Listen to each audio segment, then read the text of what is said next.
About the properties of addition and subtraction. First is the closure under addition. This property tells us that when we are adding any two integers, the answer we will get is the integer only. It is not in the fraction form. If the answer comes in the fraction form, then it is not closure under addition. Let's see the example. 2 plus 3 is 5. 5 is also integer. 2 plus minus 3, the answer is minus 1. Minus 1 is also an integer, although it is a negative number. Minus 2 plus 3, answer is 1. Again it is an integer.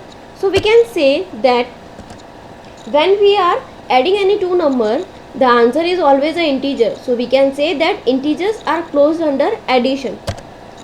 While closed under subtraction is also as same as the addition. When we are subtracting any two number, the answer we will get is also an integer itself. So the examples are given. 7 minus 2 is 5. 7 minus 2. So minus will become plus. So answer is 9. Minus 7 minus 2. Both the integers are negative. So we will add them up. That is the answer is 9. And we will put the negative sign. So answer is minus 9. Minus 7 minus 2. Minus will become plus. So question will be minus 7 plus 2. Minus 7 plus 2 is minus 5. So at the end we can say that integers are also closed under subtraction also. At the third property, it is the commutative property. Commutative property tells us that when we are changing the order of the integer while adding the integers, the answer will remain same. For example, we have two integers that are p and q. So p plus q will be equal to q plus 3. We all know that when we add 2 plus 3, the answer is 5, or we add 3 plus 2, the answer is 5. Another example is 23 plus minus 30. So plus minus, so we have to subtract them up. That is 23 minus 30, the answer is minus 7. Minus 30 plus 23, again the question is the same, we have changed the order. So the answer is minus 7. So there is no difference in the answer even though we are changing the order of the integers. Now, but there is a case for the subtraction, that when we are changing the order of the integers, we are not getting the same answer. Let's see how. When we have two integers like p and q, so if p minus q, it is not equal to q minus p. Let's see how. 23 minus 30. So minus will become plus. So 23 plus 30, answer is 53.